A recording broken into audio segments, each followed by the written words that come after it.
Are you a lifelong fan of General Hospital? Are you a new fan who wants to know more about the history of the show? Do you enjoy talking about the show with others? Do you find yourself yelling at the TV? Is your self-care an hour a day in Port Charles? If so, we invite you to join hosts Amanda Kimmel and Shannon Coach at the place where all the hidden conversations take place and secrets are revealed. Meet us at Pier 54, a General Hospital fan podcast. Hi. Hi. Welcome to the Port Charles 411. Today is our crossover podcast with Roger. I forgot to ask how to pronounce his name, Froilan. So apologize if I'm mispronouncing it, but he is the host of the Then Is Now podcast.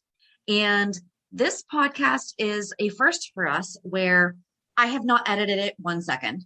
That's awesome. I can't wait to hear how he did it. I did not listen to it yet. So he sent me the file. I'm on vacation right now, so I am not taking any more time to edit.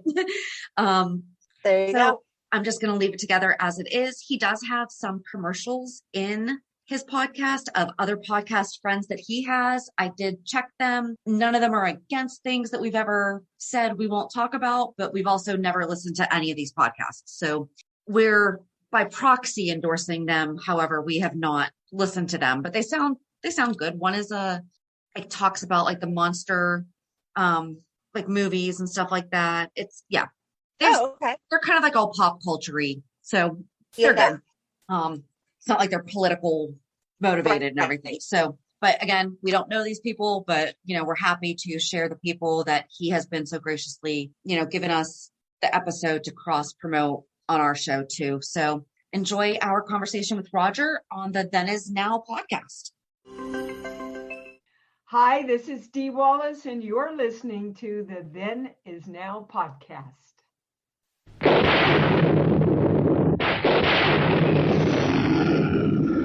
What kind of a sick school is this? Uh-oh, don't know! The plan.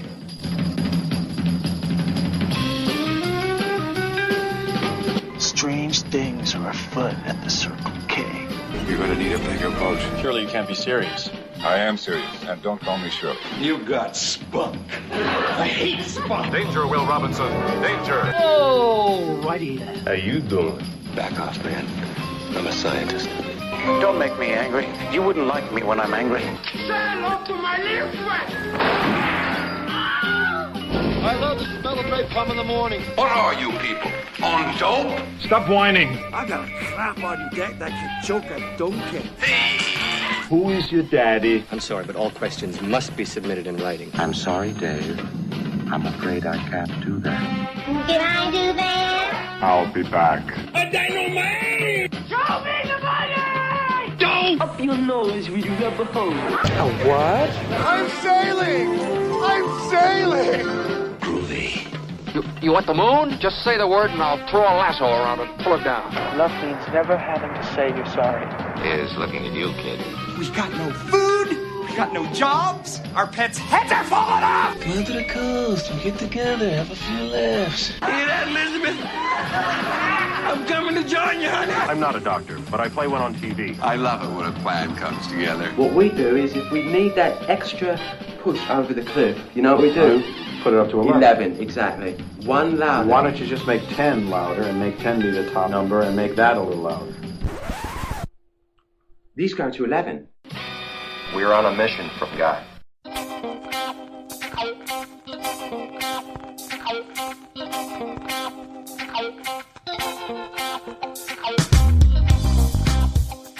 Hello and welcome to another fun and informative episode of Then Is Now podcast. I am your host, Rigor. Soap operas have a rich history with their roots going back to radio dramas in the 1930s, both in the US and the UK. Soap operas get their name from the fact that when they originally started, they were aired in the daytime and targeted a female audience. Therefore, because most of the female audience were housewives at the time, the sponsors for these shows were manufacturers of soaps and detergents. The official description of what a soap opera is thus: a serialized narrative that continues from one episode to the next. Each individual episode generally switches between several concurrent narrative threads, which sometimes interconnect and affect one another, or may run entirely independent of each other. Episodes may feature some of the show's current storylines, but not always all of them. Especially in daytime serials and those that are broadcast each weekday, there is some rotation of both storyline and actors, so any given storyline or actor will appear in some, but usually not all of the week's worth of episodes. Soap operas rarely bring all the current storylines to a conclusion at the same time, and when one storyline ends, there are several other story threads at differing stages of development. Created by Frank and Doris Hursley, General Hospital premiered on April 1st, 1963. It is set in the fictional town of Port Charles in upstate New York, and originally just focused on the lives and loves of the staff working in the town's General Hospital. It's not only ABC's longest-running soap opera, but is also the longest-running TV show in Hollywood history, holding the record for most daytime Emmy Awards with 14 wins for Outstanding Drama Series. Back in the late 70s and early 80s, General Hospital, or GH as the fans call it, pioneered action and adventure on daytime television and is still going strong today in 2021. On today's show, I will be joined by two wonderful ladies who do a regular podcast discussing the latest episodes of General Hospital, and I can't wait to get into it with them. If you've always cringed at the mere thought of a soap opera, or you've never seen General Hospital, well, you're about to have your mind changed. And if you are a fan of GH, sit back for a fun and informative conversation. Class is in session. I have a bad feeling about this. How could I possibly be expected to handle school on a day like this? Food fight! Hey, you in my class? I am today. I think you should consider transferring to shop class. Woo woo! Now, very few students are severely injured in shop class. Bueller. When you were in school, Bueller. Did you ever cut class? Bueller. Yeah, I guess I did. Sure, most kids cut classes. Good. Sign this. He's sick. I get so lonely when I hear that third attendance bell ring and all my kids are not here. 7 years of college down the drain. Fat, drunk, and stupid is no way to go through life, so. You lack discipline. As long as I'm here, there will be no grades or gold stars or demerits. We're going to have recess all the time. Woo! Go, play, and have fun now.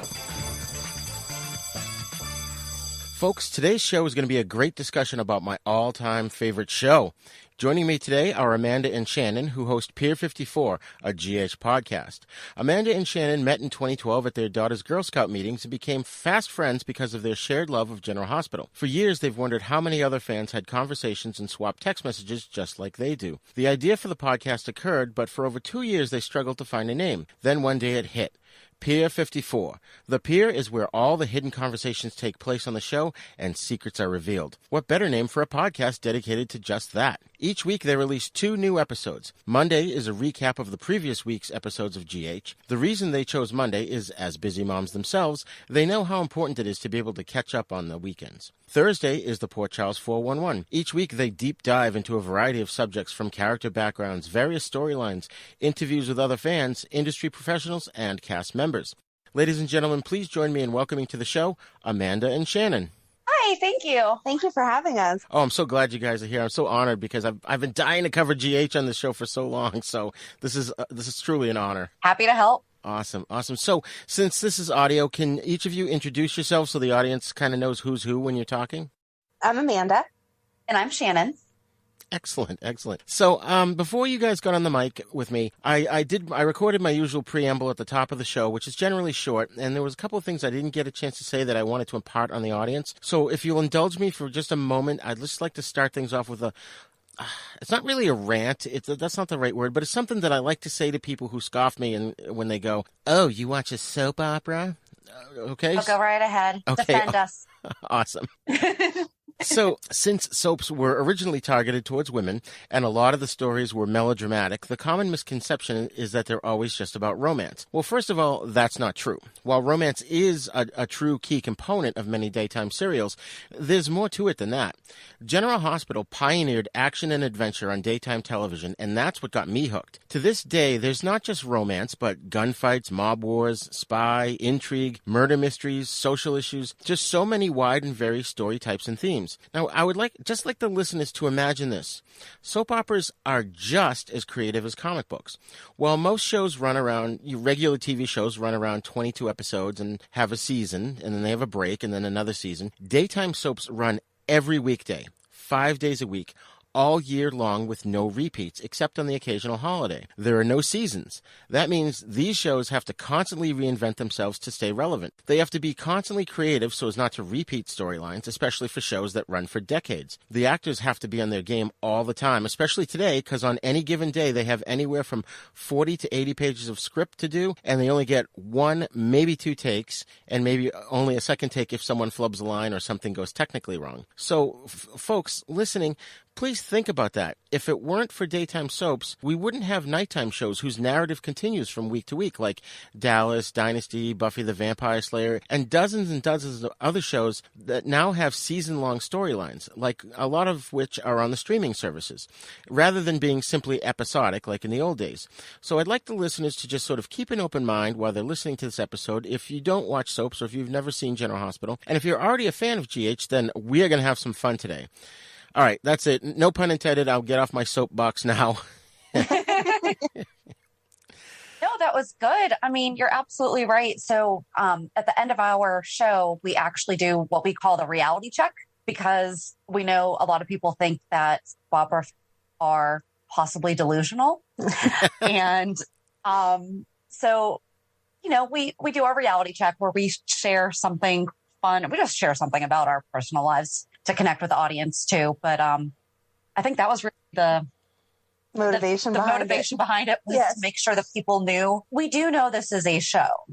Right. Because we would have these conversations at the Girl Scout meetings and people would be like, oh my gosh, who are you talking about? And I think that's how we wound up starting to text more than actually talk in person. Because it's like, all right, these people are thinking we're weird. That's hilarious. That's hilarious. Yeah, I started watching in 81. I was 11, you know, with the Luke and Laura storyline and Elizabeth Taylor and all that hype. It was really more the Prometheus disc storyline with Robert Scorpio and Grant Putnam and all that. That really hooked me to watch it on a regular basis. When did you ladies start watching? I watched it a little bit when I was younger because my mom watched it, but I really got addicted to it around 93, 94. Nice. And then I was just a couple years later, also a friend of mine's mom watched it. And so when we rode the bus together, it was actually, you know, one of my neighbors was also my friend. And we would stop by her house first on my walk home and her mom would be watching it. And so I'd catch like the last 5-10 minutes of it. And then in middle school, you know, we watched it over the summer. But then when I hit high school, I was really able to get more consistent with it. And it's funny that you just mentioned the Prometheus disc because we actually just covered Jimmy Lee Holt and Celia. Well, Celia is obviously part of Jimmy Lee's storyline, right. And that introduced us to Grant Putnam and that Prometheus disc storyline I've heard a lot about, but now I feel like it's something we need to go back and watch ourselves. Yeah, exactly. A lot of this stuff is on YouTube, I believe. It is, yes. Yeah. YouTube is a wonderful resource. Oh man, it's great. There's so many things that I'll go back and, you know, it's this rabbit hole that I keep finding myself in. I'm watching old, you know, I'll be watching like old, you know, Luke Spencer or Robert Scorpio or Anna Devane storylines. And it's just so fun to watch and revisit those. Caught in those rabbit holes all the time. Yes. Yeah. There's one point I wanted to make too, and this is from my point of view, from being a male soap opera fan and having watched it since I was, like I said, 11. You know, growing up, I was always into comic books and action movies and generally boy stuff. And like I said, I just got hooked on GH. Kind of similar situation. My mother and grandmother would watch it, and they watched, you know, that and One Life to Live and All My Children. So I would always hear it. And that's how the storylines, at least for General Hospital, kind of filtered into my head and caught my attention. But growing up as a heterosexual male watching a soap opera, it was difficult at times. You know, I got made fun of it quite a bit. And, you know, I mean, you guys mentioned, you know, just talking in general among other adults, people kind of, you know, scoff the fact that you watch a soap opera. But it was even harder for me, I think. But I was the type that I never gave into peer pressure, so I didn't give a crap what others thought. I was, you know, but I was constantly, up until recently, I would have to say, constantly having to defend myself or my decision to watch a soap opera. Was it as bad for females? Was it as bad for you guys as it was for me? For now, actually, I think it was more expected of us now. Like, oh, I watched that when I was younger. And I'm like, well, that's great. I'm still watching it now. Yeah, exactly. But it's funny that you mentioned that because, so we actually released a fan spotlight today that was also a male. And we realized that we've actually talked to more male fans and like other people, about, like other men about General Hospital, rather than we've talked to probably a handful of women. Right. But like, you know, other podcasts that we've been on have been men. And the gentleman that we had on our show for today's episode, he said that he had spent some time in prison. And he said they all watch it. They all watch General Hospital because they only get local TV, and that's the time of day that they were on. Huh. So I don't know. Do you think the same? Yeah, I think definitely the same. Whenever you were younger, especially with all the teen storylines that were in the 90s, it was just kind of expected that you were watching it and you had friends that watched it. But now that we're older, it's like, you know, you should have something better to do during the day. But we don't even watch it during the day. We're watching it on Hulu at night. So right. Exactly. It's our escape. You know, it's our break from reality. But I think people do still think you're like sitting on the couch eating bonbons from 3 to 4 or 2 to 3 every day or something, like, you know, not taking care of your work or family or whatever, because that's the soap opera time. And I don't know anyone who actually watches it that way. That is the soap opera stereotype, yes. though. Yeah. Right. And that's funny because back in the 80s when, you know, obviously when you couldn't get it on Hulu, there was no such thing. You had to watch it at 3 or you missed it. There wasn't even the soap channel, because I remember in the 90s I could, or maybe the early 2000s, I could watch them at night if I missed it or my recording was interrupted because the president spoke or something. And there was one time I used to do this. It was a paper route, but I wasn't a paper boy. I was driving at the time in the probably late 80s, early 90s. And I would deliver the stacks of paper at like 4 a.m. for the paper boys. And there was one time where maybe it was closer to the mid 80s. But anyways, I took a week off. I just needed a break. So I had a buddy of mine take over, and he watched General Hospital also. I got him into it. And I went to watch it, and I fell asleep. And, you know, oh, well, once in a while you miss an episode. And he calls me afterwards. He's like, oh, my God, did you see General Hospital today? I'm like, no, what happened? Oh, my God, Robert and Sean were chasing each other through the whole episode, and they were shooting at each other. And then they were on this tram, and they were fighting, and Robert fell out of the tram, and we think he's dead. It's like, oh, my God. Of all the episodes for you to fall asleep before. Exactly. So from then until probably the mid-2000s, 2010, I recorded every single episode on VHS. I have like thousands of tapes in my storage unit that haven't even been labeled. We need to get you to convert that to digital. Yes. I know. I will one day. But yeah, it's so addicting. You know, like what particularly attracts you guys to General Hospital? I think it's just, you know, there's a part of it that feels like home because we did start watching it, or I did start watching it with my mom whenever I was little. And so I remember doing that with her. And then it's something that you can always come back to. Like you said, you can miss an episode, you can miss a couple episodes. We've both taken time off, you know, during having kids and stuff. And then you come back to it and it only takes you a few episodes to feel like you're right back into it and just as excited as you were wherever you left off. Yeah. And I mean, you know, we've pretty much, or I've grown up with Liz. You know, Liz and I are about the same age. And so I remember when she came on and, you know, it was her and Lucky and all that stuff. And I mean, yeah, some of the storylines are far-fetched, but you can identify a lot with some of the struggles that these characters are having. And you mentioned in your soapbox that, you know, the social issues. I think that is something that has always been very well done on the show. And I think it's one of the reasons why I do continue to watch is because they really do try to keep it relevant and changing with the times. And, you know, going back to Luke and Laura, you know, how they got together was fixed, or not fixed, but you know what I mean? Like right. They readdressed it. They readdressed it. They addressed the fact that it was wrong. They had Luke share that with Lucky.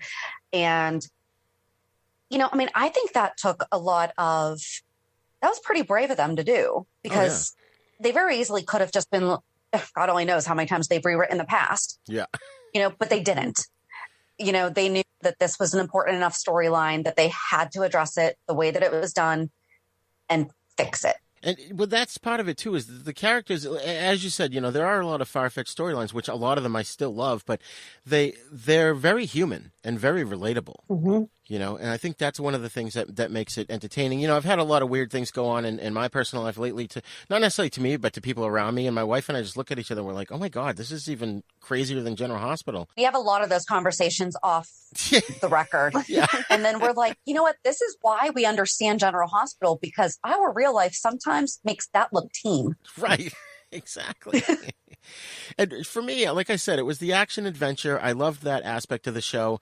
I'm always like waiting ever since, I started watching, always waiting for a great, just even a fist fight, a gunfight. You were always guaranteed every so often, maybe once every other month or once a month, you'd get a good fight scene in it. And as a guy, I just love that. I remember one where Frisco Jones was fighting some bad guys, and it's in the Wyndham's in the department store, and there's like all these, those dummies that they put the clothes on, the mannequins, and there's one that had a hat on, and you couldn't see its face, and it turned out it was Frisco, and he lifts the hat up, and we see that it's him, and then he kicks the bad guy's butt. It was great.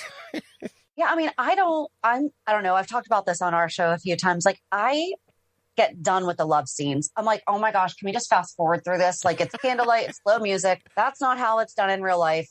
And,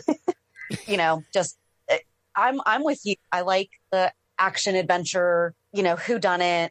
We need a good whodunit. Exactly. Yes. Exactly. Yeah, I was going to bring that up at a later point, but yeah, definitely, a good mystery because there's too many secrets now. It's all about the secrets and who's holding this secret and that. Now I'm feeling like, all right, I'm a little done with secrets. It's like, first of all, secrets wouldn't get out if people wouldn't just keep talking about them out loud in the hallway of the hospital. You mean the middle of the park? Right. Is not the right place closing that you hit a body? And I understand the sets are small in proximity, but sometimes you have two characters talking about a third character, and the third character is literally 10 feet away from them. I'm waiting for the guy to go or the girl to go, I can hear you. And it's never, and that character really has no reason for being in the place where they are. Right. So it's not like they work there or something. It's, you just happen to be here. Yeah. Yeah, exactly. Now, one thing I want to bring up before I forget, I wrote down in my notes here. I had mentioned to you guys in my email that I had an embarrassing story happen to me, and I've never shared this on the show. So it relates to my whole little diatribe about my little monologue about growing up as a heterosexual male watching the show. So my wife and I, before we were married back in 2018, we went and saw Stone Cold and the Jackal show, which was amazing. I love those guys. I listen to their podcast all the time, and it was awesome. So we get there early, and we sit down, and we're next to these two ladies, and we strike up a conversation, and we have a good time. And one of the ladies was like, "Oh, it's so nice that you came. I'm sorry, you're so nice that your wife dragged you to this." And my wife looks at her, she goes, "Oh no, he dragged me." Oh, so we're talking, and then the show starts, and then at the end of the show, everyone, lines up to get a picture with Bradford Anderson and Steve Burton.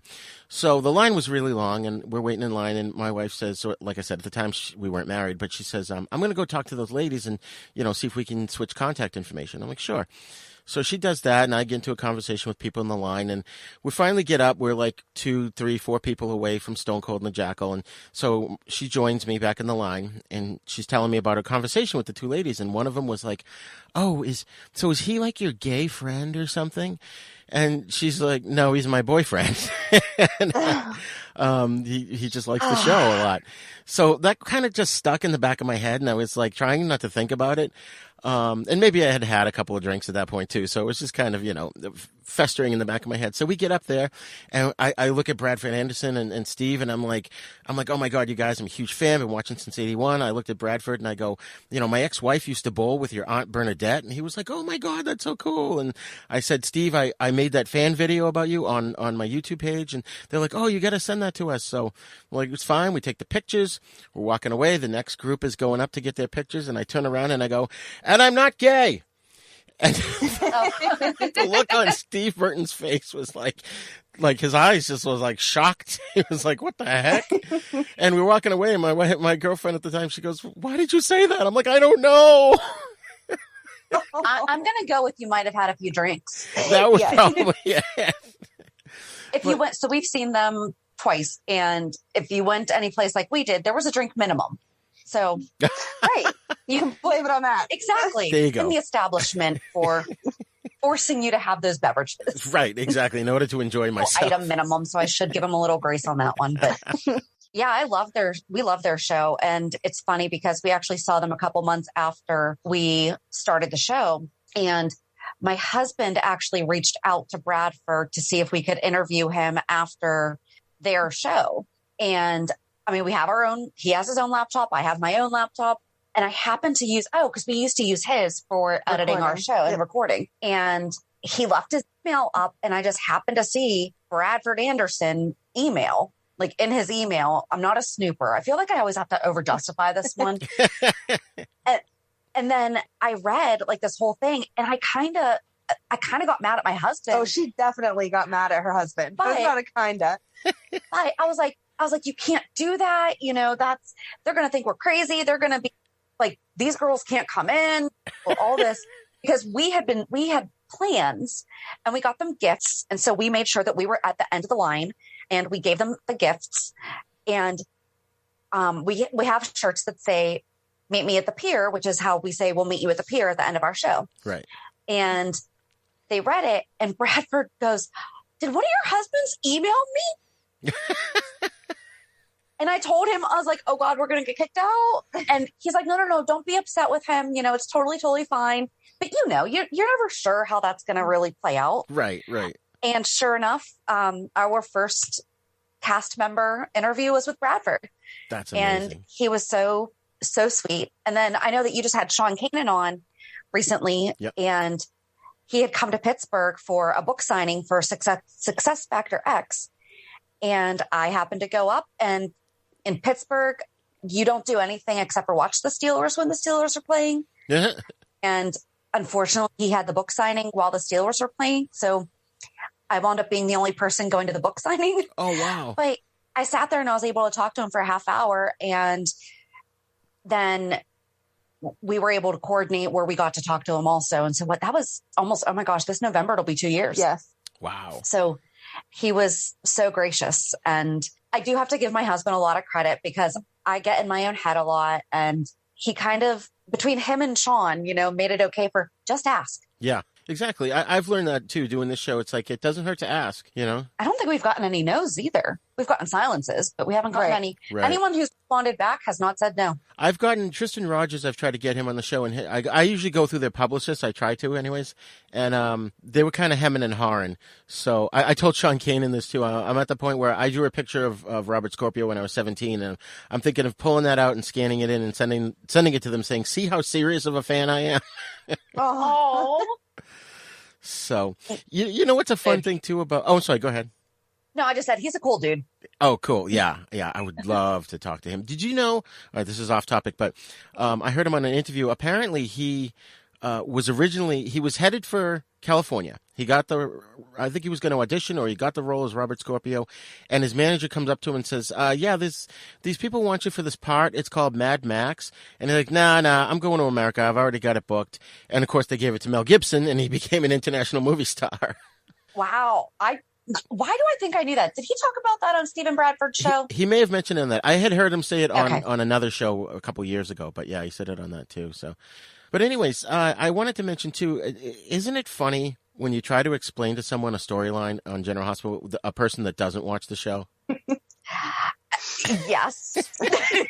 Like, even if they just walk into the room and sit down, like, oh, what's going on? And then you start to tell them, and you're hearing the words coming out of your mouth, and you're like, wow, this sounds crazy even to me. So my husband, anytime he sees Michael Easton on the show, he goes, "So is he a doctor, a vampire, or a cop?" I'm like, "We're still a doctor, but we're the second doctor." That's hilarious. You know, one of your recent episodes, you mentioned how they were talking about Jimmy Lee, and someone said they had read it in the Travel Guide to Port Charles. And you guys were talking about that, and I have that, and I've just before the show, I was trying to leaf through it to see if I could find it. I'm pretty sure Lucy does mention him somewhere in the book. And it also, and we couldn't. We skimmed through. It was Maxie said it on the show that she read it in Lucy's book. That's right. Yeah, because we both have it, and we're like, I didn't find it. Yeah, I could find where they mentioned the Quartermains living above Ruby's, or above Kelly's whenever Ruby worked there, but I don't know where they specifically said that Jimmy Lee Holt was who caused all that. Mm-hmm. Yeah, I couldn't find it either. But again, like, I was just skimming through it. I had read it a couple of years ago, which I love that book, by the way. If fans of General Hospital don't have it, it's the Travel Guide to Port Charles. It's written from the point of view of Lucy Coe, and I just love the fact that, like, in the footnotes, sometimes she's having arguments with the editor, or the other characters are chiming in saying, no, this is what happened, and Yeah, it's a great book. And it was funny because, I mean, so they need to come out with Edward's memoirs. We need to quit referencing it and just give us the book. Yes. And then somebody either on Twitter or Instagram was like, yeah, and we need that real travel guide. And I was like, oh, you go get it. I was like, it's on Amazon. Yeah. Greetings, this is Mr. Lobo. Are you a sinsomniac? Do you stay up late and watch what normal people call bad movies till dawn? Black and white low-budget pot boilers, box office bombs, West German talking car movies, rock bands versus monster movies, broken down school films, midget zombie and midget spy flicks, guys in gorilla suit movies, even old TV commercials, inappropriate cartoons, drive-in snack bar ads, and worse? Well, we like to say they're not bad movies, just misunderstood. Stay up late with Miss Mittens, your host, Mr. Lobo, and a revolving door of special guests, fellow horror movie hosts, robot monsters, and lovely Real 7 girls for a late-night TV slumber party that we call Cinema Insomnia. You can watch us on channel OSI 74 for Roku. We even have some episodes on Amazon and Alpha Video DVD. You may never get a good night's sleep again.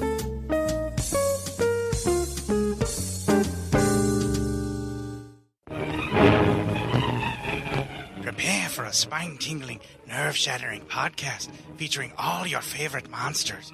You won't believe your ears when you listen to Monster Kid Radio. Hear your host, Derek M. Cook, and his ever-rotating stable of guests discuss your favorite classic and sometimes not-so-classic monster movies. Subscribe to Monster Kid Radio through iTunes or Stitcher, or visit monsterkidradio.net before the next weekly episode of Monster Kid Radio. Go through the archives for interviews with Sarah Karloff, Victoria Price, and Joel Hodgson. Listen to the discussions about movies like Creature from the Black Lagoon, Island of Terror, and King Kong. And don't forget convention coverage from Monster Bash and the H.P. Lovecraft Film Festival, Classic Monsters, Modern Talk, and the Head of Rondo Hatton. Only on Monster Kid Radio.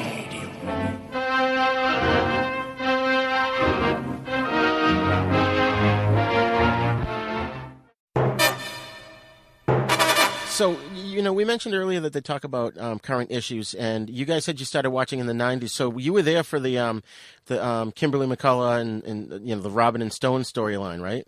I was, Shannon wasn't. I was right after, because he passed away right before summer break. Yeah.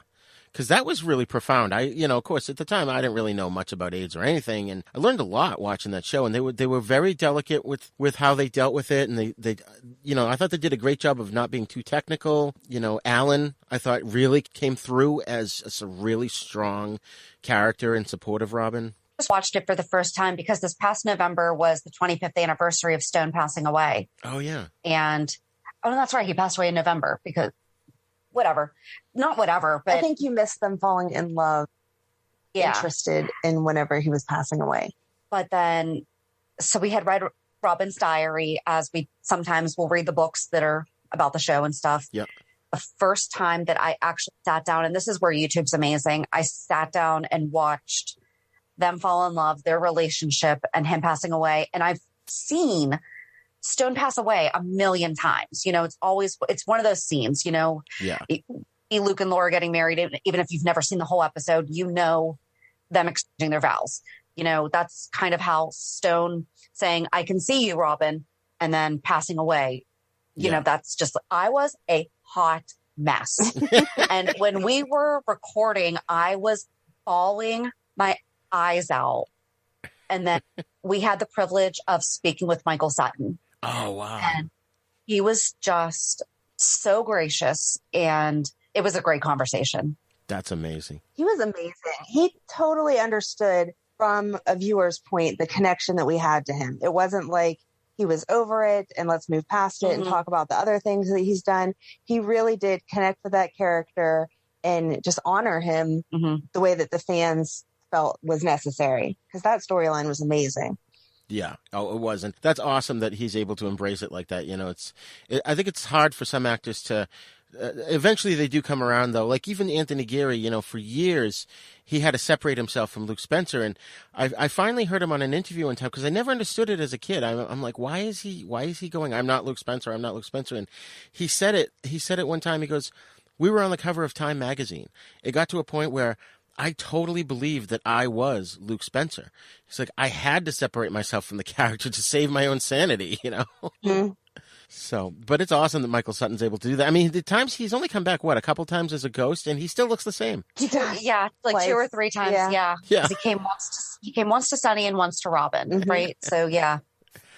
Oh, man. I remember, too, they had a lot of, they've had a lot of milestones. I can't remember. There was one in the 90s, which was like maybe the 8,000th episode or something. And then in 2002, they did the 10,000th episode, which I can't remember. One of those was like a nighttime episode they did. And it may have been the aftermath of Lily's explosion. I remember something about Laura coming back and there was a car explosion in it. And it was weird because rather than just keep it as shot on video, they altered the frame rate so it looked like it was on film, but it had a weird sort of stuttering effect to it. It was kind of odd looking. Okay. But that was fun. They've done a lot of cool things, like when Carly found the speakeasy under Kelly's, and so they had a whole 1920s episode.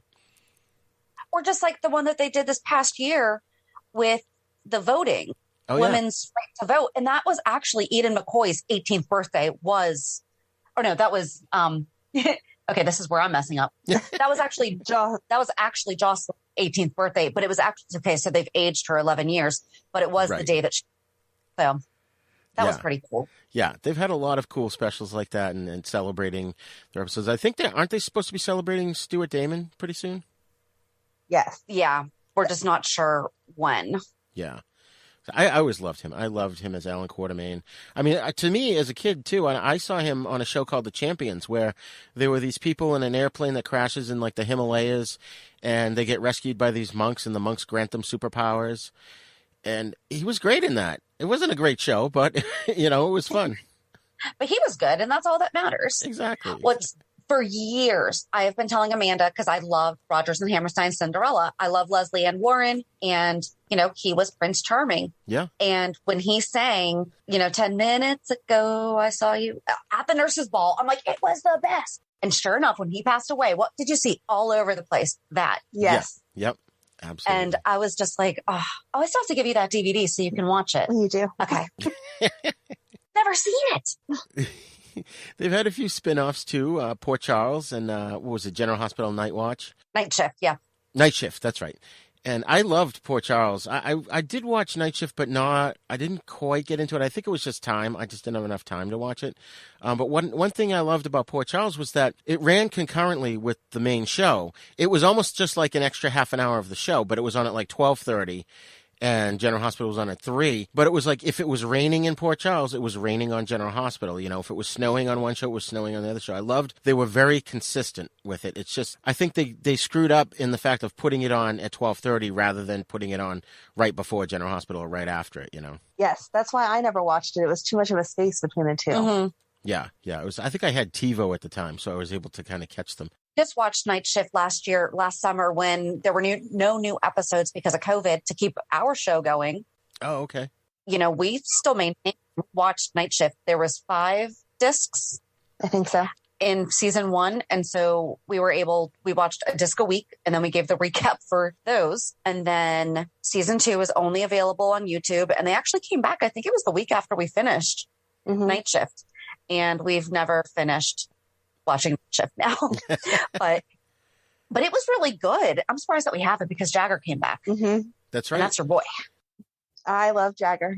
I think Robert Scorpio had cancer, and they had Billy D. Williams on the show, and Jason shot up a lot of bad guys, and they did a lot of cool things in that show. It's that is one they have to revisit. I wish they would put GH on DVD. I mean, they did it with Dark Shadows.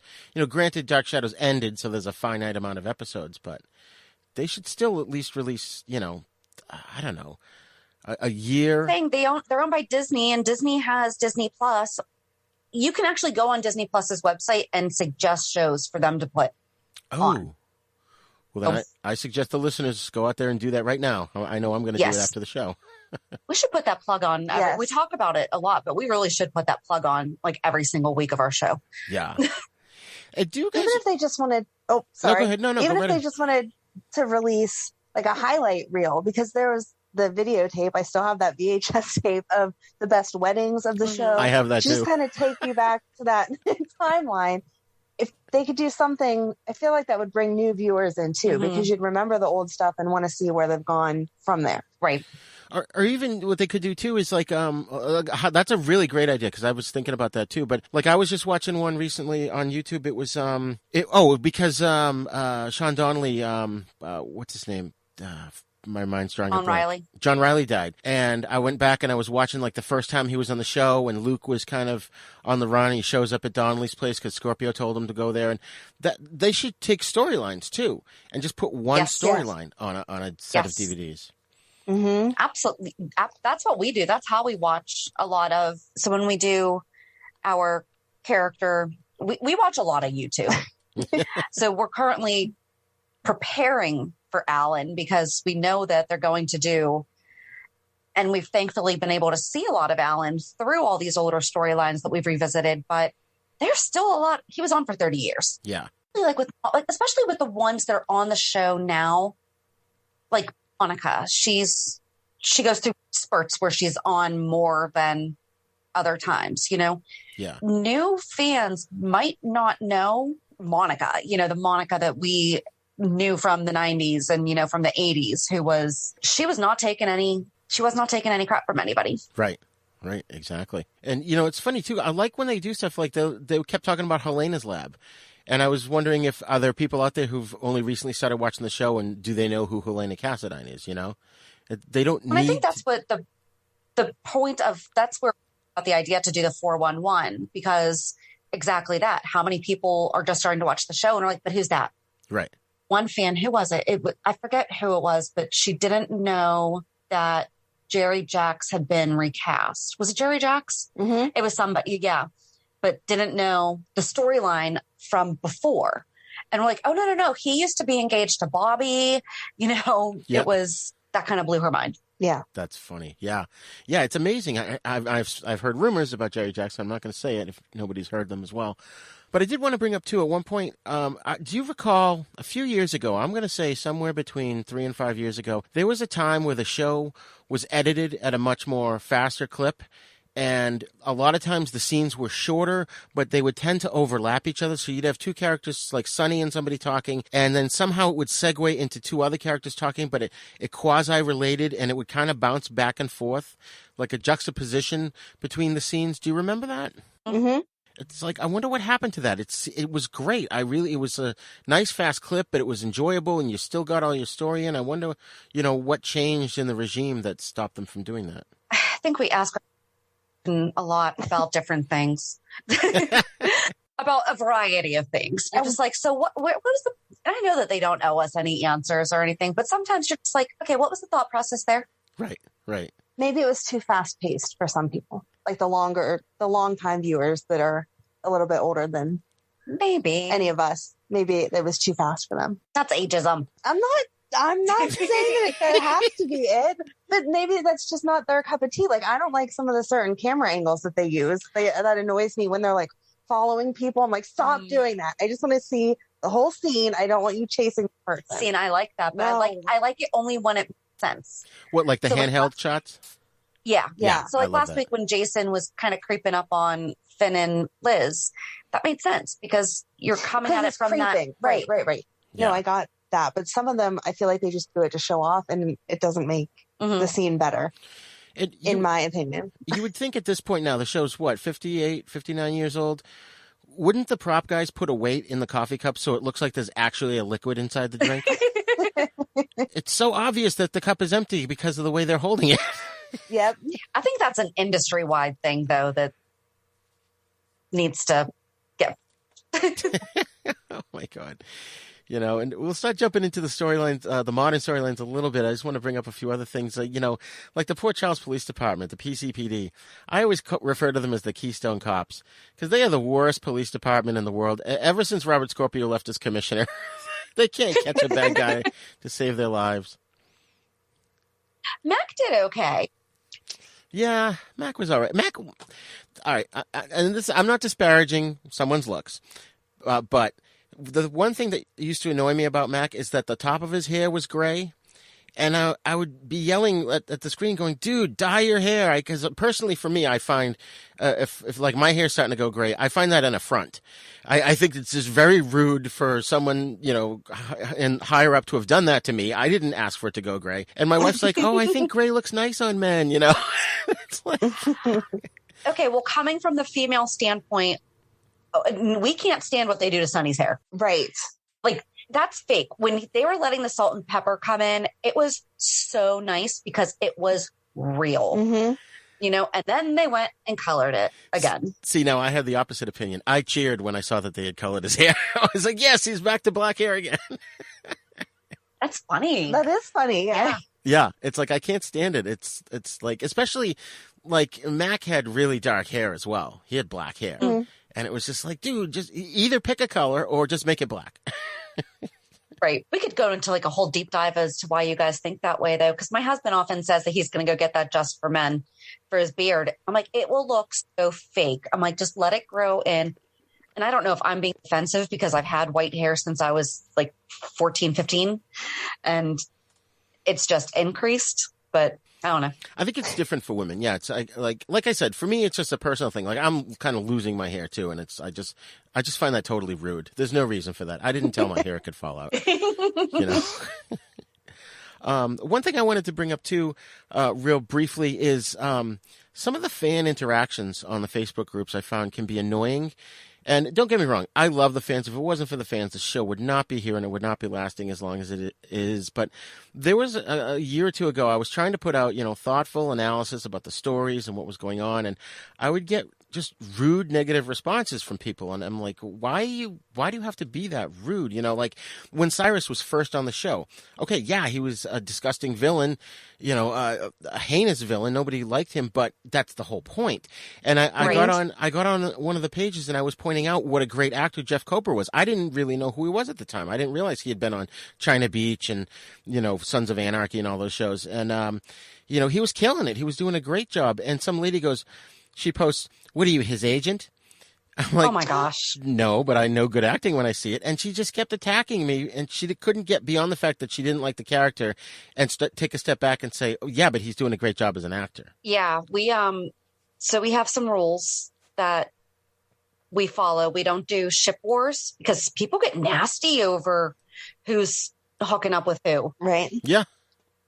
We don't swear. We don't do spoilers. So I guess we don't do the 3 S's, but we feel the same way. We don't agree on so much, but we've been friends for almost 10 years. We are doing this show. We have these discussions every week and we have our discussions live. We don't talk about the stuff that's happened. So after we're finished with you, we're not going to talk about the show this week until Sunday afternoon when we record, because we want our conversations to be authentic. But there's a time and a place, and especially when people start attacking the actor, and we have to stop doing it because we do it with the writers too. And we say, why are they writing it that way? And it sounds like we're attacking the writers, and we honest to goodness don't mean to be saying that. We're just wondering, why is this being done? Right. But there's a lot of fans that just seem to forget that the actors are not the characters. And when they're hating a character that they're supposed to hate, that means they're doing exactly what they're supposed to be doing. Or when you're crying because you're supposed to be crying, the actor's doing what they're supposed to be doing. So, I had that about Cyrus. I said every episode, I think, I hate him. I mean, I don't hate him. He's the person to hate because he did such a good job. He's so disgusting. Right. Exactly. In real life, I would be like, oh man, I know that's not actually you, but you're a jerk. That's why we need to try to interview him, because you have to talk to him. He played it that well. I'd force you.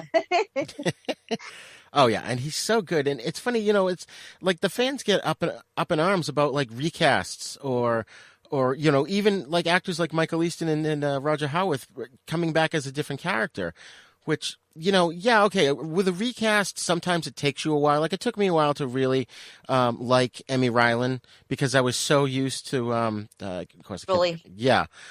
Playing Lulu, that, it takes you a while sometimes. Like, especially with the current one with Spencer Cassadine, granted, I was personally disappointed just because I like Nicholas Bechtel as an actor, but I don't have an issue with the new actor, with the recast. My only issue is I don't think they're writing him like Spencer Cassadine. Right. Which could actually be a good thing, too, though, because they're aging him and they're going to allow this kid to have his own.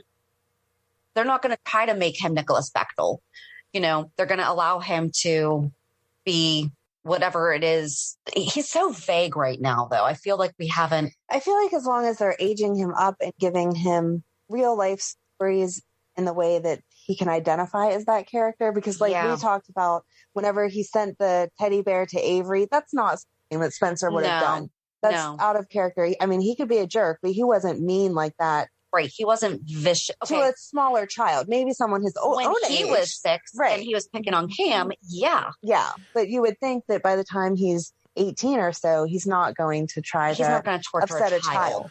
Well, when I figured out it was Spencer before they revealed it, I was thinking this might be some kind of mental disorder. He may not be the Spencer we knew, even though, he was always over the top and doing crazy things. He was never, I don't want to say psychotic, but he was never that far off the rails. And all the stuff that he's done, like you said, the teddy bear, with somehow he gets Ryan's voice on it, which we'll just let that one go. But, I think there's something deeper. There's a deeper problem with him, and that's going to come to the surface.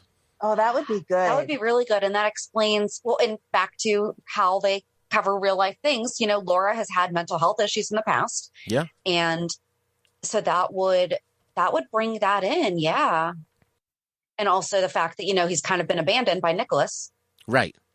Right. All those factors. That's what I was thinking. And it's funny because there was a moment where Nicholas was kind of going, how could they have done this? Who would nobody knows the combination to the safe. Nobody knows the security code.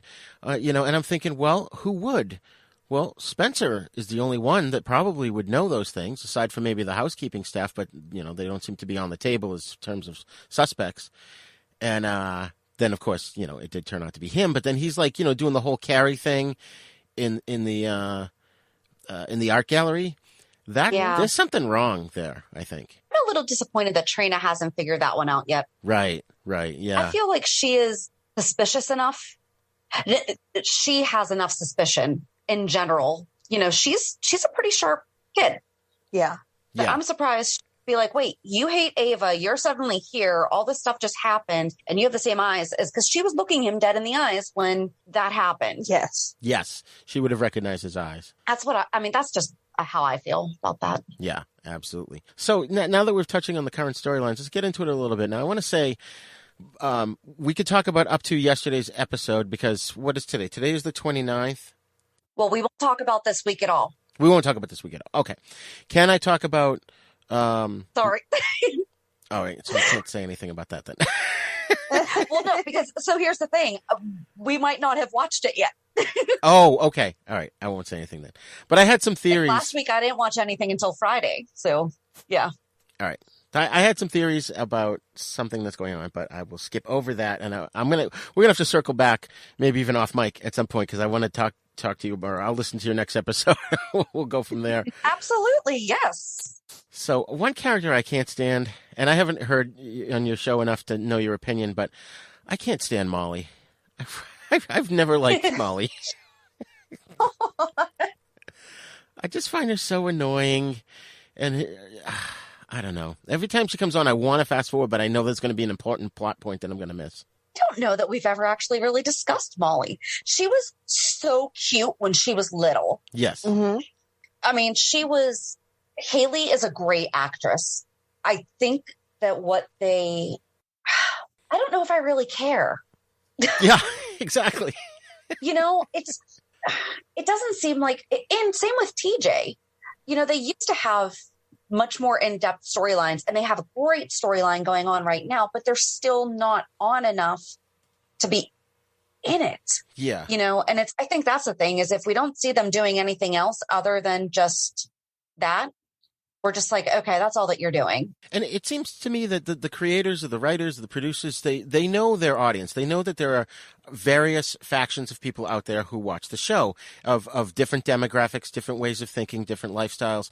And so Molly has all these kind of offbeat ways of thinking and doing things. Like she doesn't want to get married. Oh, but she'll do the service there, the partnership thing there. And okay, had a lot of comments about that. Yeah, I think that there are people out there that probably do have that thought. So they're trying to sort of have a mass appeal. So there's one character that these people can identify with and one character that I identify with, one character you identify with on certain levels. I think anyways, that's my theory, is that they're trying to appeal to a really broad level of people. But I think by doing that they've kept her boring because she never goes far enough into something to make you care. Right. Like when she slept with Brando, that was, it was hard to watch because you're like, you've been in love with TJ since you were 12, right. Or 14. Right, but that was the first time she'd been anywhere. Yeah. It wasn't the first time she had been interesting. It was the first time that she had really been interesting. In a while. Yes, because her and TJ were getting boring. Yeah, exactly. And so that was spicing it up. And then they didn't go anywhere with it. It just went right back to, oh, here's TJ. Other than TJ awkwardly shaking his hand or pushing him a couple weeks ago. Right. Pool. Like, what was that? Yeah, I know. I love Brando. He's really grown on me as a character. I like the dynamic. I love him and Sasha together. And as much as his mother is super annoying, I think she's highly entertaining. Yes. She's another one I'd love to hate. She gets on my nerves so bad. Yeah. Oh, man. Job right then. Yes, exactly. And what about the pool set? I think that's amazing. We think it's great, but you also live on the East Coast. It's not going to be open past Labor Day. So why do we have it at the end of July? Okay, that's my question. Do they have a roof or not? Because they're talking about getting sunburns. So there's no roof, or is it a roof that opens up? They just keep calling it a rooftop pool. It would make more sense if they had a retractable roof to it, because then they could use it year round. But I haven't heard them say that. Okay, I missed them saying rooftop pool. Okay, so yeah, from the way I'm looking at it, it's going to shut down in a couple of weeks because it's going to be snowing. So exactly. Yeah, it is weird, but I like it. I think it's refreshing. I like when they do new sets. I think that it's, bringing a new dynamic. It's funny, though, how no one's ever talked about swimming before. And now suddenly everyone needs to go swimming. Mm-hmm. And is it a public pool? It's the only place in town. Everybody in town is there. Right, exactly. We said that on our last episode. Do you not have to pay to get into this pool? You just show up at the Metroport and go ahead. I know. I'm watching it with my wife the other day, and we're like, well, he's not a guest. He's not a guest. She's not a guest. All right. Jocelyn, you can, her mother owns the place. But... Exactly. Right. And her friends, I mean, absolutely, 100%. But it does not, and it makes sense that she would allow Brando and then have to tolerate Gladys being there. And then, of course, she's going to be indebted to Sasha the rest of her life. I mean, she's already pretty much told her that, know. But rest really don't make much sense. Yeah, like Dante and Rocco being there with Chase, they had no reason. Right. When does Dante relax? I mean, come on. Right, exactly. Right. Oh, man. Then you've got the Willow and Michael and Chase triangle going on, which it's, in my opinion, it's almost kind of a retread of what Chase and Sasha had done in terms of keeping a secret so the other people will succeed in whatever they're doing. I think that was about the custody of Wiley. But now it's like...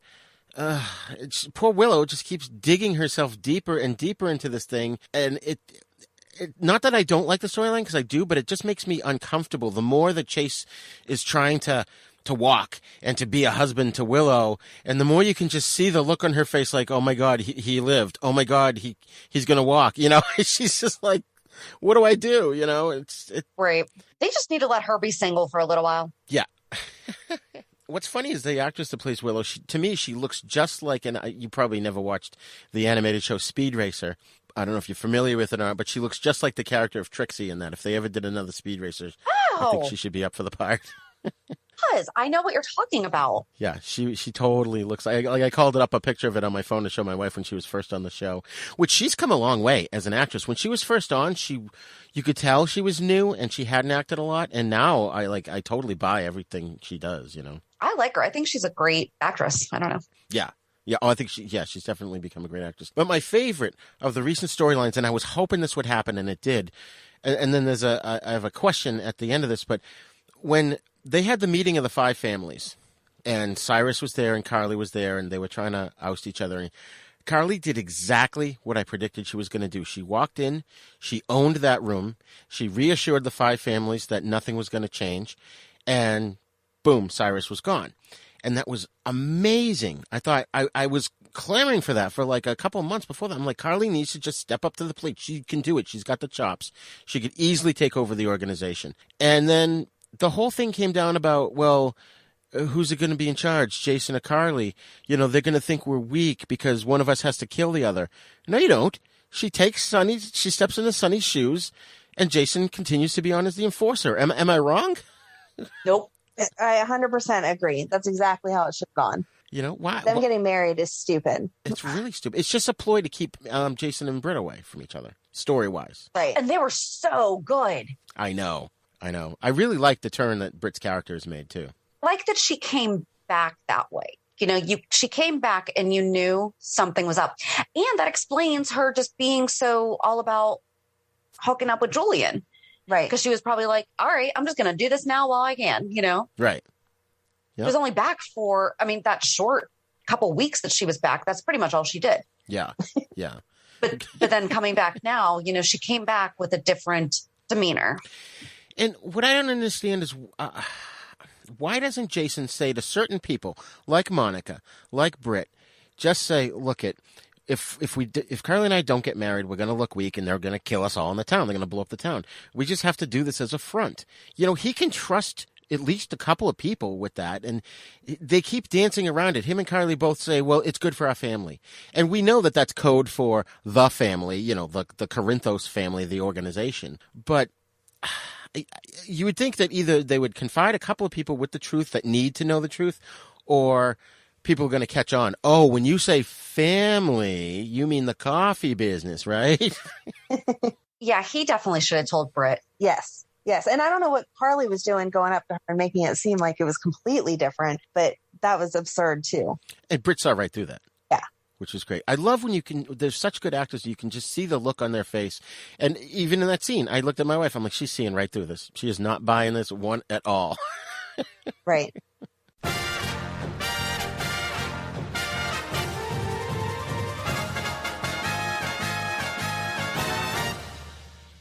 Shark Bites Podcast. It's the greatest show in history. From the Dorkening Network, hosted by a nerd who's named Patsy. From movie reviews to tips on surviving the coronavirus, Shark Bites has it all. Follow us on Facebook and suggest topics at sharkbitespod@gmail.com. Available on iTunes, Stitcher, Spotify, and wherever you get your favorite podcasts. Hey, cats and kittens, do you remember the 50s? Jukeboxes, hot rods, malt shops, and sock hops. No, not really. Oh, well, do you remember that TV show Happy Days? You know, Fonzie and Richie and all like that? Sit on it, etc.? Kind of. Then join us for These Days Are Ours, a Happy Days podcast where we watch every episode and give you the lowdown on what it all means. Find us at thesedaysareours.libsyn.com and follow us on Twitter at Fonzie Podcast. Be there or be square. You're sure you don't remember sock hops? Sorry, no. Okay, then. So, can you guys make some predictions for storylines, or is that an area we shouldn't go into? Oh, God, no, we can do that. Cool. We do that every Monday. All right, go ahead. Yeah, which one do you want to start? I don't with? know. Go ahead. The Maxi baby thing. Oh. I want Brooklyn to confide in Valentine, and I want him to get mad, but I want him to understand, because I think that I want him and Anna together, but I also think that he and Brooklyn have such amazing chemistry that I want to see them interact more. Yeah. And get mad at each other. And then, I don't know, maybe, no, because I want him with Anna, but I don't know. She needs to confide in him because she cares. Yeah. Right. Doesn't want to hurt him. So that's where I am. I agree. I agree 100%. Although I do like Valentine and Anna together too. I would love to see them. Although I do like Anna and Finn together too. So I know. Kind of torn. But I think Chase and Brooklyn would make a good couple. I think it's going to take a while for them to get there. I think they would be a good couple. I think that that's who he's going to lean on whenever he finally finds out that Willow isn't in this marriage for the right reason. I don't know, though, because he's going to find out that she knew. And then he's just going to be like, I can't trust anybody. No, because they're not going to tell him that at first. They're going to wait until they fall in love, and then he's going to find out more lies. that she knew about it, and then that's going to cause them to break up, and we're going to have to go through all that drama. What is it with couples on the show? They get married, and they can't stay married for more than a couple of weeks. Like, with the exception of Mac and Felicia, not one couple on the show has been married for longer than a month. You know? It's like, do you have to break them up all the time? Like Curtis and Jordan? Right? Yeah. Although I do like Curtis and Portia, so. I do too, actually. Ever since she's joined the show and the first time that he saw her, I was like, ooh, there's something there. Yeah. And, you know, these police commissioners, you know, chasing down bad guys in their high heels. How practical is that? Yeah. And Anna, you know, I love Anna. I've been in love with, you know, Finola Hughes since 1982. But for God's sakes, wear some practical shoes if you're going after bad guys. Right. Yeah, they have yet to make comfortable running high heels. Right. At least that I've found. Although I don't try to run in my heels too often. So no, you don't chase down bad guys? Well, I mean, you know. Play basketball in high heels. Exactly. Right. Oh man, there's so many other good storylines. I love Roger Howarth's new character. I love how he's come back. Roger Howarth and Michael Easton both, when they come back as a new character, and I know people complain online, oh, I can't believe he's this new character. I totally believe it. Like, after the first couple of scenes with them, you forget about the previous character. Like, I've forgotten about Franco. Right. His mannerisms are different. The way he talks is different. His mood is different. I mean, going back to what you just said, why can't they just let people stay married? Liz needed Franco. Right. You know, they deserve, that poor woman. Yeah, she's had a rough life. After all they had done to change Franco's character. Right. He deserved to have a happy ending. And those boys deserved to, like, they all deserved each other. Like, they could have had such a good impact. He could have had such a good impact on them growing up. And now they're just going to be like, okay, so your dad's dead. Your dad's dead. Right. Fighting over your dad's in jail all the time. Right. I know, he was a stable influence. Your dad's in Ireland and never wants to see you. Right. No. Yeah, that's something I thought of. I've said, you know, decades ago on the show, is that some of these poor kids have to suffer because of a deadbeat father because the actor decided to go on to another, you know, gig. So, like, you know, and as much as I don't want Lucky recast just because I've always loved Lucky as Lucky, I feel like they had already set us up because he did have such a strong family connection to Luke and Laura that he would not abandon his kid like that. Right. Right. Exactly. He was for twice. But I mean, but now as an adult. Want Jonathan. No, right. We will not accept anyone other than Jonathan Jackson. Yeah, Greg Vaughn was mediocre at best, and the other kid, which is too bad because it would have been nice for Jonathan Jackson. There's a scene where he was sitting down and he was looking at the plans of the device that the Cassadines used to freeze Port Charles, and he was marveling. And it was I can't think of his name now, but it was the kid, the blonde kid. He's on another soap opera now. I apologize. I should know this at the top of my head. But anyways, he's marveling at the fact that they created this device without the benefit of a microchip and were still able to freeze the city. And I just wished it was Jonathan Jackson playing that character, you know, enjoying that moment. Know what you're talking about? Because we just watched it with... Why did we just watch that? Because of them bringing back Stefan. Or bringing back... Oh, no, we did the unfreezing of... Yes. Stavros. Yes, that was it. Yeah. Who was there? It was... Nicholas was there. Was Nicholas there? When they brought Lucky Stavros was there back? because they had... Dylan. Are you talking about Dylan? No. Darn it. Okay. No, I can't think of the actor's name. No, it was Lucky. He was sitting at like Kelly's or something looking at the blueprints of the machine. And he had just come off of being brainwashed by Helena. I can't remember what actor it was that was there then. I can see it. Yeah. I see all of them in my mind right now. Fuzzy faces. And so here's what's going to happen. People are going to message us saying, I was yelling at you. Right. This is the answer. Right. I think he's on like Days of Our Lives or something now. He just got an award, I think, an Emmy. But anyways, yeah, so sometimes you wish, you know, the original actors were in certain scenes, like even poor Taggart. They had to recast him because he had health issues, and there was like an important scene when it was the reunion between him and Trina. Yep. Yes. And he totally missed out on that. He missed the two. He missed that and then being released from jail. Yeah. Mm-hmm. Yeah. Poor Rial. Yeah. Yeah, Rial Andrews. We interviewed him too. He is awesome to talk to. Oh, nice. Oh, that's cool. Yeah, he seems like a great guy. So just out of curiosity, I know we're kind of pressed for time here.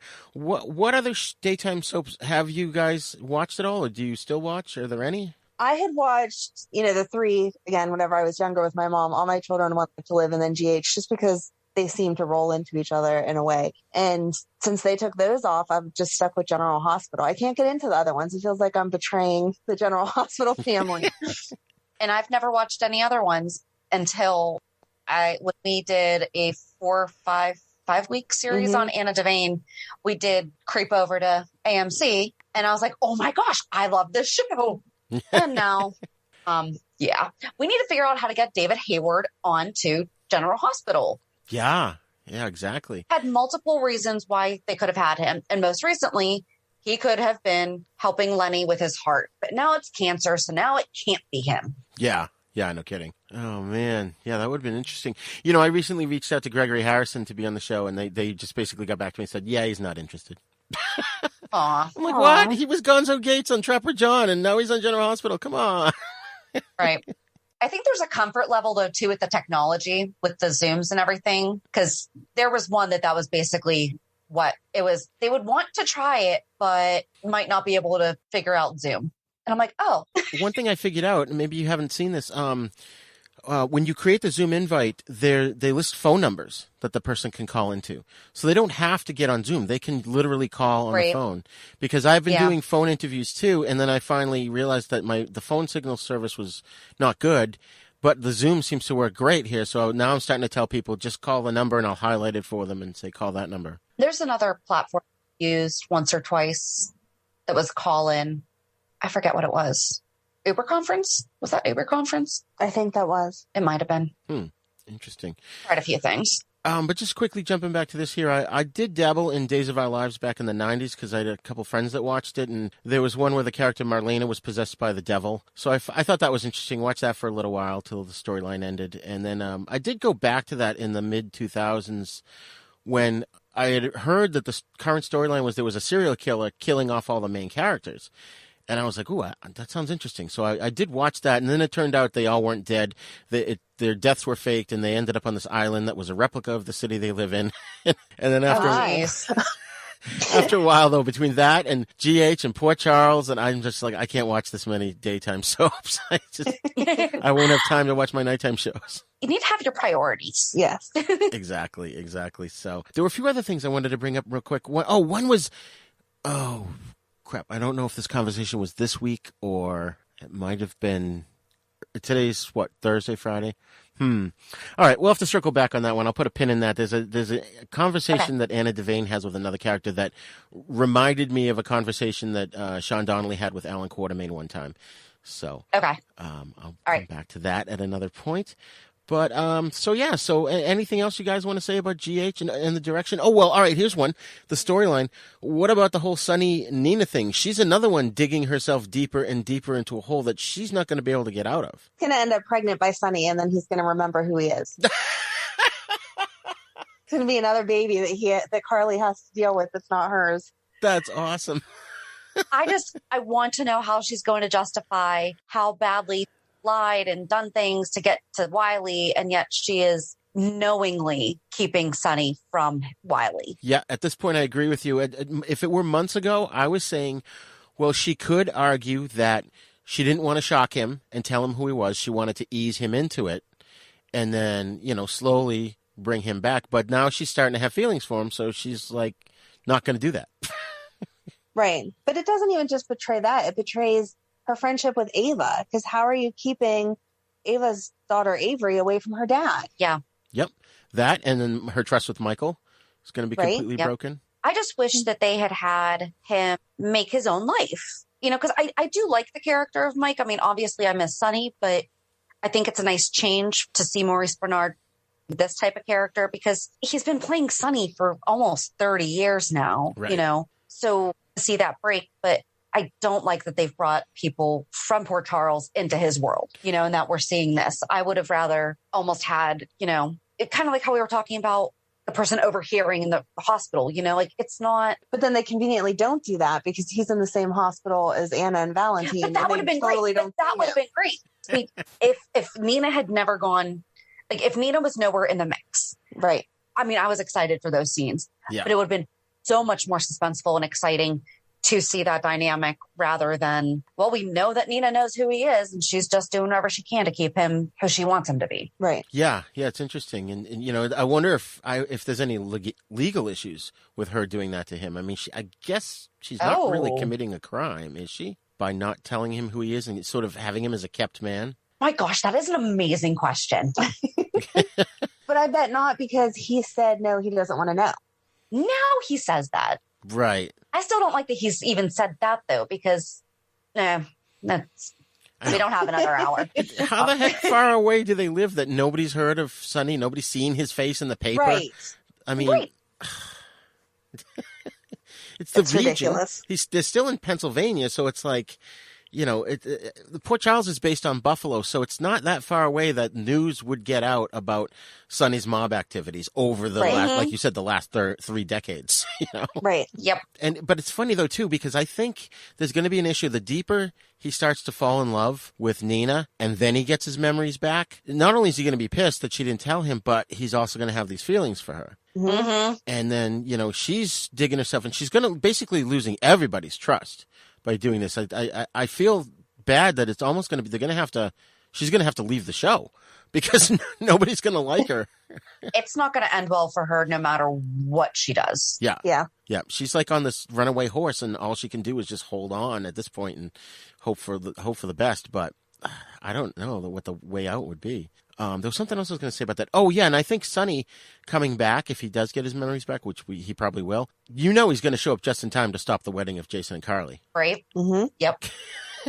It's just like, you know, that whole story, that Jason and Carly thing really irritates me because there's so many different ways they could have done that. But all right. So, yes. Well, I can't thank you, Amanda and Shannon, enough for coming on the show. And, you know, we probably could sit here and talk for hours and hours more about yes. We'll definitely have to do this again because I want to know what your other questions are. Right, exactly. There's so much more to go over. Oh, absolutely. Absolutely. But I do know, like, I'm not caught up. So, okay, right. Yep, no, okay, good. Totally I was like, was I just talking for myself there? Nope. Okay. That's like, well, every time a thing pops up on my phone, it's like a spoiler. I have to like avert my eyes and swipe it away because I don't want to see it, you know? I have so many notifications turned off for that reason alone. Yeah. And then sometimes either one of us, my wife or I, will sit down and watch it, and then one of us will look at the other and go, I saw a spoiler today. The other one's like, don't tell me. Yep. And then the scene comes up. That was the scene. There was only one time where Amanda got away with giving me a spoiler, and that was because Taggart was coming back, and I had been talking about him so much, and I don't even know why, because I talk about Faith Roscoe a lot too. Right. Like, because those were my favorite times, was like the Taggart, Faith. Yeah. And everything. And then she's like, so I think we're going to talk about Taggart 1-1. I'm like, why? And she was doing me a favor. Yes. To give me enough time to prepare. But she was still mad. So I wasn't necessarily mad. I was just like, oh my gosh. I think I was shocked, and yeah, there was a lot of emotions going on. I cried when we interviewed him, didn't I? Yes, she totally fangirled. It was so cute. That's awesome. And then, you know, that's one thing that you made me think of, too, is that there's a story thread between Sonny and Taggart that they never, ever resolved, because Sonny never just came out and said it. Because Taggart was always angry with Sonny because Sonny killed Deke, who was Taggart's mentor. But the reason Sonny ended up killing him was because Deke was his stepfather and used to beat the crap out of him and shove him in the closet, which caused him to become claustrophobic. And if he had just said that at some point to Taggart, they could have gotten past a lot of the animosity that they had. Yes. Yeah.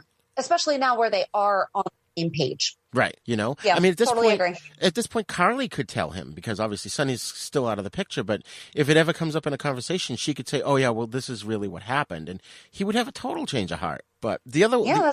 Oh, sorry, go ahead. No, I was going to say, I'm like, that's true. Yeah. Yeah. Now, the other storyline they did resolve, which I kind of forgot about, and I was glad they did, was the Jocelyn Diary thing with Dev. I'm glad they picked that thread up and completed it. Yeah. Because, you know, there's a lot of little threads out there that they just kind of For whatever reason, I don't know, maybe they think it's just not working as a story, or they end up killing a character and there's no sense in going there. But it's like, I wish they would just pick up certain threads. But then, remember, a couple years ago, there was that whole period where they were bringing back actors like Judson Scott, and all these characters from the 80s were coming back.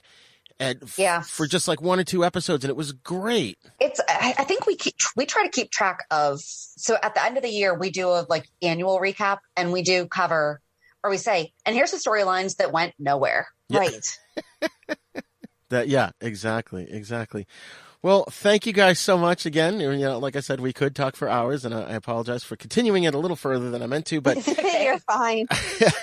So can you tell our listeners where they can find you and the show online? Sure. We're on all major platforms. We're on Apple Podcasts, Google, Spotify, Audible, Amazon Music, Pandora, iTunes, or iHeartRadio. Right. All that.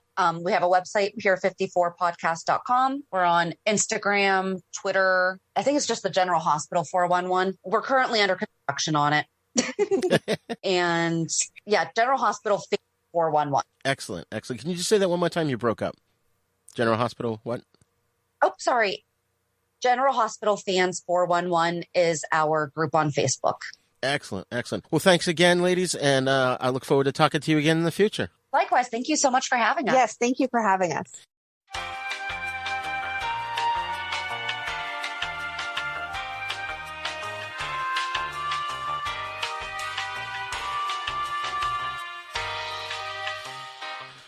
Well, we hope you enjoyed this episode discussing soap operas, and in particular, General Hospital. If you haven't had a chance to check it out, I highly recommend that you watch the show, and maybe you'll get hooked on it like the rest of the millions of fans out there. And please check out Amanda and Shannon's podcast, Pier 54, a General Hospital podcast. Remember, you can send your feedback to thenisnow42@gmail.com. You can also join in the conversation at our Facebook Then Is Now podcast group. Then Is Now podcast is a proud member of the Dorkening Podcast Network, so please be sure to check out the other great shows there at thedorkening.com. You can also visit our website at havenpodcasts.com, where you'll find our sister show, The East Meets the West, in which we discuss Shaw Brothers films and spaghetti western movies. And Then Is Now is on YouTube, so please visit youtube.com/user/UncleDeath1 to get the latest videos as well as other fun videos. Please subscribe to our YouTube page and also share the video versions of our podcast with your friends and get them to subscribe as well. Don't forget to go wherever you download your podcast from and leave us a great review so more listeners can find us. You can find us on all the podcasting apps, especially the big three, iTunes, Spotify, and Stitcher. Class dismissed.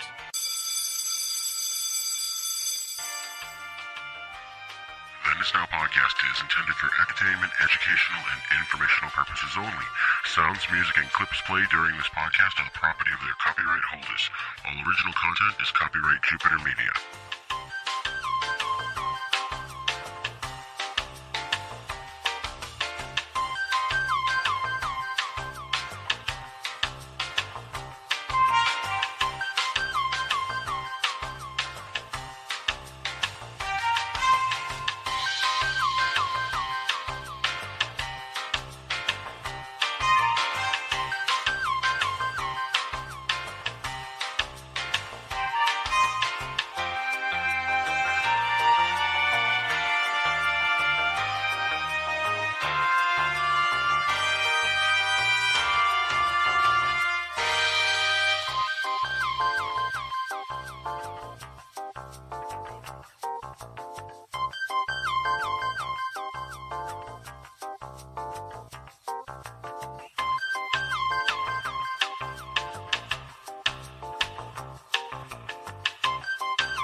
For more shows like the one you just heard, check out the Dorkening Podcast Network at thedorkening.com. I just really enjoyed talking to him. I thought that he had I really want to know the questions that he wanted to ask us when we hadn't watched the episodes yet the week of. Right. I'm assuming it was all about Peter and like, do we think he's dead or who moved his body or whatever? Probably. So we'll definitely along have to those talk to him lines. again. Yeah. Yeah. That was fun. If we have to have a reason to talk to him again, I mean, I'll take it. So exactly. But yeah, so I love when we do these crossovers because, you know, we talk about it all the time. We love talking to other fans, but then to also talk with other podcasters who are doing their own thing, but also have a shared love of General Hospital. It's a lot of fun. Yes. So make sure to, you know, follow Roger's podcast, the Then Is Now podcast. I think you can find it on all major platforms, same as ours. And, you know, join us here on Monday as we recap this week's shows. Have a good weekend. And we'll meet at the pier. Bye. Bye. If you enjoyed today's show, we invite you to go to pier54podcast.com to subscribe on your favorite platform. Don't forget to leave us a review. And you can also follow us on many social media channels. Just search for Pier 54 Podcast. Also, we are not perfect, so if there is something that we missed or messed up, just let us know by emailing us at pier54podcast@gmail.com.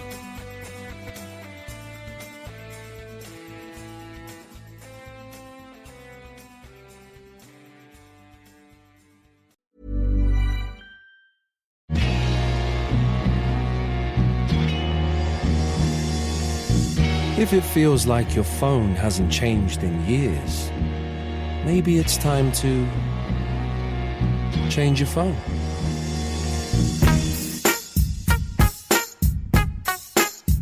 Ask more of your phone. Google Pixel 10.